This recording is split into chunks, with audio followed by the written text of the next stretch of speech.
காது கேளாதோரை சபிக்காதே, பார்வையற்றோரை இடர செய்யாதே, உன் கடவுளுக்கு அஞ்சி நட, நான் ஆண்டவர்.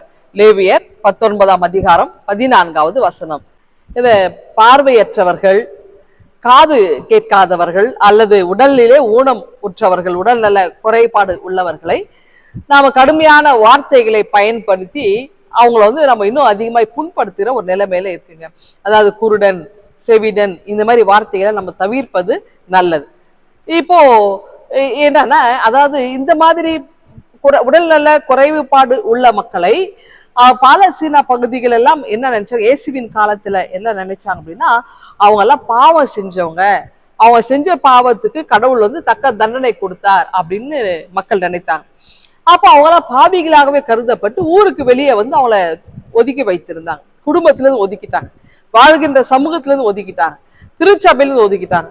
அப்போ ஒரு புறந்தள்ளப்பட்ட ஒரு மனிதனாக அந்த வாழ்க்கையினுடைய விளிம்பினுடைய ஓரத்திலே அந்த மனுஷன் போய் வாழ ஆரம்பிப்பான்.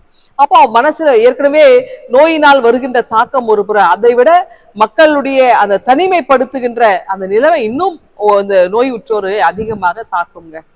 அப்போ அதனால்தான் இயேசுவின் பணிகளிலே அதிகமான பணி பார்த்தீங்கன்னா இந்த சுகவீனமா இருக்கிறவர்களுக்கு நலம் கொடுக்கிறது, நலம் அளிக்கின்ற பணியை தான் ஆண்டவர் அதிகமாக தம்முடைய திருப்பணியில செய்ய ஆரம்பித்தார். ஏனென்றால் ஒருவன் சுகம் பெற்றால் ஆட்டோமேட்டிக்கா அவன் பாவத்திலிருந்து வெளியே வந்துருவான். ஏனென்றால் அவன் செய்த பாவம் இல்ல, அவன் பெற்றோர் செய்த பாவம் இல்ல, கடவுளுடைய வல்லமை அல்லது ஆற்றல் அவர்கள் வழியாக வெளியே வருகிறது இல்லையா. அப்போ ஆண்டவர் என்ன செய்கிறார், அந்த சுகவீனமானவரை அதிகமாக தம்முடைய பணிகளிலே அவர்களை பலப்படுத்தி அவர்களை அந்த நலம் அளித்து அவர்களை இந்த உலகத்துல வாழ செய்தார். இதுல பாத்தீங்கன்னா இந்த பணிகள் ஏதோ இயேசுவோடு முடிந்து விடவில்லை, அது தொடரோட்ட பணியாக நடைபெற்று கொண்டிருக்கிறது. அன்னை தெரேசாவுக்கு இப்ப நம்ம அந்த செயின்ட் அப்படின்னு நம்ம பட்டம் கொடுத்துருக்காங்களே, அப்போ புனிதர் அன்னை தெரேசா அவர்கள் அவங்கள மாதிரி பணி யாருமே செய்ய முடியாதுங்க. அந்த கல்கத்தா அந்த சாலை ஓரங்களில இருந்த தொழுநோயாளிகள் மத்தியில கிரஹாம் ஸ்ட்ரெயின் செய்ய அவங்க பண்ண பணிகள் இதெல்லாம் நம்ம நினைச்சு பார்க்கிறோம். இப்படிதாங்க ஒரு கிரிக்கெட் பிளேயர் என்ன செய்தானா, நான் அன்னையினுடைய விடுதியை போய் விசிட் பண்ணோம், 1 மணி நேரம் நான் அவங்களோட அந்த பணியை செய்தா எனக்கு ஆத்ம திருப்தியா இருக்கும்னு சொல்லிட்டு ரொம்ப பிரபலமான ஒரு கிரிக்கெட் பிளேயர். அவர் மதர் தெரேசாவை பார்த்துட்டு, மதர் நான் உங்களோட இதுல ஹோம்ல நான் 1 மணி நேரம் நான் ஒர்க் பண்ணணும்னு நினைக்கிறேன், ஃப்ரீ சர்வீஸ் பண்ணணும்னு நினைக்கிறேன். அப்படியா? மதர் என்ன சொன்னா, அப்படியா உட்காருங்க இத வந்துடுறேன் அப்படின்ட்டு போனாங்களாம். போனவங்க ரொம்ப நேரம் வரவே இல்லை. இப்ப இந்த கிரிக்கெட் பிளேயர் ஒன்றும் புரியல, நம்ம ரொம்ப நேரம் உட்கார வச்சுட்டு இருந்தாங்க வரலையா அவங்கன்ட்டு என்ன பண்றாங்கன்னு அப்படி இருந்துச்சு. வெளியில பார்த்தாக்கா நீண்ட படுக்கை இருக்கிறது, அதுல நிறைய பெட் இருக்கு. அதுல பாத்தீங்கன்னா ஒவ்வொருத்தரும் அந்த தொழுநோயினுடைய தாக்கம் அதிகமா இருந்ததுனால ரத்தமும் சீழும் வடிந்தோடி ஒரு மாதிரி துர்நாற்றம் வீசுகின்ற ஒரு இடம். அப்ப அந்த இடத்துல மதர் தெரேசா என்ன பண்ண, கையில கிளவுஸ் எல்லாம் போடலைங்க. அவங்க என்ன செய்யறாங்கன்னா அவங்க கையை அப்படியே பிடிச்சு தான் கை மேல வச்சு அவங்களுக்கு அந்த காயத்துக்கெல்லாம் மருந்து போட்டு அவங்களுக்கு அழகாய் அதை கட்டெல்லாம் போட்டு அவங்களுக்கு ஆறுதல் பண்ணி செஞ்சுட்டு இருந்தாங்க.